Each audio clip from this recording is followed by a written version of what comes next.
ससुर जी बहुत बड़ा है आपका, प्लीज़ आहिस्ता कीजिए, मैं मर जाऊंगी।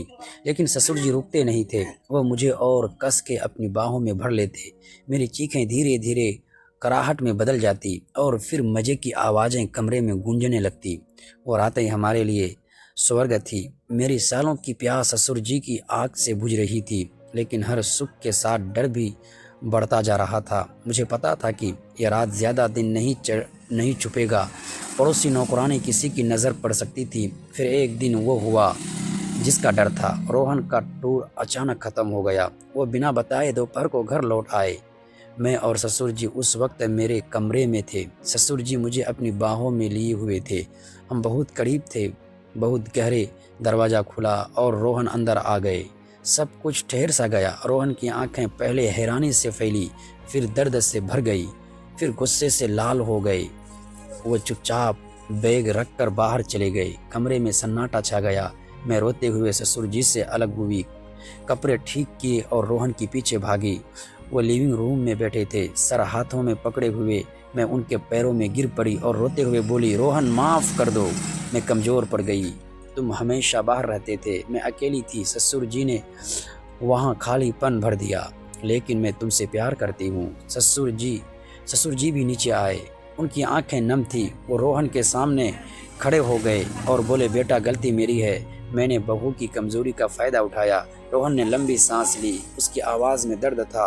बोले, सिमरन पापा, मैंने तुम दोनों पर भरोसा किया था। ये घर हमारा था, लेकिन अब ये भरोसा टूट चुका है। उस रात कोई नहीं सोया। घर में सन्नाटा था, सिर्फ मेरे रोने की आवाज़ गूंज रही थी। उस दिन के बाद घर में भारी सन्नाटा छा गया। रोहन ने हमें कुछ नहीं कहा। वो अपना बैग लेकर होटल चले गए। मैं और ससुर जी अलग अलग कमरे में बंद होकर रोते रहे। मुझे खुद पर गुस्सा था, शर्म थी, लेकिन ससुर जी की यादें भी बार बार आ रही थी। उसकी मजबूत बाहें, उनकी चौड़ी छाती, उनकी गर्म सांसें, वो रातें, सब कुछ दिल में जल रहा था। 3 दिन बाद रोहन लौटे। उनका चेहरा पत्थर जैसा था।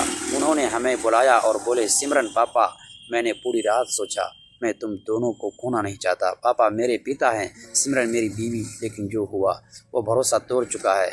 मैं तुम्हें माफ़ कर सकता हूँ, लेकिन भूल नहीं सकता। मैं रो पड़ी, घुटनों पर बैठ गई और बोली, रोहन माफ़ कर दो, मैं कमज़ोर पड़ गई थी। तुम हमेशा बाहर रहते थे, मैं अकेली थी। ससुर जी ने वो प्यास बुझाई जो सालों से सुलग रही थी। लेकिन मैं तुमसे प्यार करती हूँ। वो सिर्फ अब बदन की भूख थी, दिल से मैं तुम्हारी हूँ। ससुर जी भी आगे आए। उनकी आंखें नम थी। बोले, बेटा गलती मेरी है, मैंने बहू की कमज़ोरी का फ़ायदा उठाया। अगर तुम चाहो तो मैं घर छोड़ दूंगा। रोहन ने लंबी सांस ली, फिर बोले, नहीं पापा, आप कहीं नहीं जाएंगे। ये घर हम तीनों का है, लेकिन अब सब कुछ बदलना होगा। सिमरन, मैं अपनी नौकरी में बदलाव करूँगा। अब मैं ज़्यादा घर पर रहूँगा। मैं तुम्हें वह सारा प्यार, वह सारी गर्माहट दूंगा जो पहले कमी थी। और पापा, हम तीनों मिलकर यह घर फिर से बनाएंगे। लेकिन तुम दोनों के बीच जो हुआ वो कभी दोबारा नहीं होना चाहिए। हम तीनों चुप रहे। फिर रोहन ने मुझे गले लगा लिया। उसकी बाहों में मुझे फिर से वह पुराना सुकून मिला। ससुर जी चुपचाप ऊपर चले गए। अगले कुछ महीने बहुत मुश्किल थे। ससुर जी घर पर ही रहे, लेकिन हम दोनों ने एक दूसरे से दूरी बना ली। नज़रें मिलती तो दिल धड़क जाता, लेकिन हम मोड़ जाते।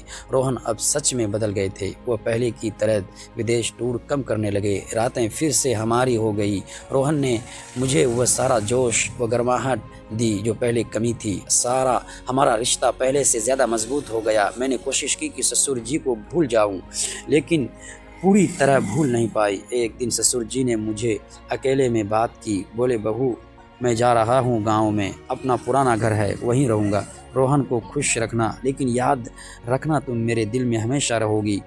वो रोते हुए गर्माहट में कभी भूलूंगा नहीं, बार बार गले लगाया। बोली, ससुर जी आप भी खुश रहिए, वह सब एक सपना था जो ख़त्म हो गया। ससुर जी चले गए। अब घर में सिर्फ मैं और रोहन हैं।